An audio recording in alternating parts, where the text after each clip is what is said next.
Emperor Zarthik of the Vorthian Empire stood motionless on the observation deck of his flagship, watching the blue-green planet slowly rotate beneath him. Earth, the third planet in this unremarkable solar system, had defied every projection, every calculation his military strategists had made. For 3 cycles, his vast armada had laid siege to this world, expecting swift capitulation. Instead, they had met resistance unlike anything in the Empire's 1,000-year history. The humans fought with a ferocity that bordered on madness. They refused surrender even when facing extinction. Cities burned, yet the survivors emerged from the rubble with makeshift weapons, continuing their hopeless battle. It was perplexing. "My lord," came the voice of Commander Veltar, his chief military advisor. "The reconnaissance teams report something unusual from the northern continent's ruins." Zarthik's 4 eyes never left the planet's surface. "More human defiance?" "Their capacity for futile resistance no longer surprises me. No, my lord, this is different. Our translators have been monitoring human communications. They speak of caring for our wounded." The Emperor's head turned sharply, his elongated neck allowing him to face his commander fully. "Explain." "Several of our downed pilots have been recovered not by our forces, but by human civilians. Instead of executing them as war prisoners, they provided medical aid. The reports are difficult to believe." Zarthik's tentacles writhed beneath his ceremonial robes, a sign of deep contemplation. In his empire's history, conquered species either submitted or were eliminated. There was no precedent for this behavior. "I want to see this for myself," he declared. "Prepare a stealth reconnaissance vessel." Hours later, Emperor Zarthik found himself in the ruins of what had once been called Detroit. His personal cloaking device rendered him invisible to human eyes as he moved through the devastated streets. The destruction was total. His forces had been thorough. Yet somehow, humans still moved through the rubble, not as conquerors or soldiers, but as caretakers. He followed a group of survivors to what appeared to be a makeshift medical facility in a partially collapsed building. Inside, the scene defied everything he understood about warfare and conquest. Human children, some no older than his own offspring, tended to wounded Vorthian soldiers with careful hands. Adult humans worked alongside his people's medics, sharing supplies and knowledge despite the language barrier.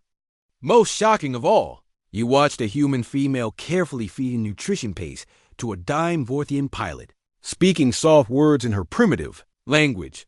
But it was at the entrance to this impossible sanctuary that Emperor Zarthik witnessed something that would forever alter his understanding of humanity. A small human child, no more than 7 years by their reckoning, sat outside the medical facility. His clothes were tattered, his face streaked with dirt and tears. In his arms, he held something that made the Emperor's 4 hearts stop beating. A Vorthian infant. The child was one of his own species, young, barely past the hatching stage. Its bioluminescent patches flickered weakly, a sign of severe distress and near death. By all rights, this human child should have left it to die or worse. Instead, he watched in stunned silence as the boy carefully dripped water into the infant's mouth. Speaking in gentle tones, Zarthik activated his universal translator, desperate to understand what the child was saying. "It's okay, little guy," the boy whispered, his voice carrying the weight of someone far older. "Your baby lives. That's what matters. Your baby lives." The Emperor's cloaking device flickered as his emotional state destabilized the technology. This human child, this homeless, abandoned youngling in the ruins of his destroyed world, was saving the life of his enemy's offspring with the same care he would show his own kind. As Zarthik watched, other humans approached the boy. Instead of taking the alien infant away, they brought supplies, clean cloth, more water, food. They had formed a protective circle around both the human child and the Vorthian baby, ensuring both would survive another day. "Your baby lives," boy repeated, and now Zarthik understood. The child wasn't just speaking to the infant. He was speaking to whatever parent might be listening, somewhere among the stars. He was offering hope across species, across the vast divide of war and hatred. The Emperor deactivated his cloaking device and stepped into view. The humans gasped, reaching for weapons that weren't there, positioning themselves protectively around their charges. But the homeless boy simply looked up at the towering alien figure and smiled. "Your baby lives," he said again, holding up the Vorthian infant. Zarthik knelt, his massive form reducing to the child's eye level. With trembling hands, he reached out and gently took the infant. He realized with shock, recognizing the biosignature patterns. This was Zaktal, his youngest offspring, who had been aboard the medical frigate that crashed 3 days ago. "Why?" Zarthik asked, his voice translated into the human's primitive language. "Why save what you should? See as your enemy?" The boy tilted his head, considering the question with the seriousness only children could muster. "Because somebody loves him," he said simply, "just like somebody loved me before everything got broken." Around them, the makeshift medical facility continued its impossible work. Humans and Vorthians working together, healing together, surviving together.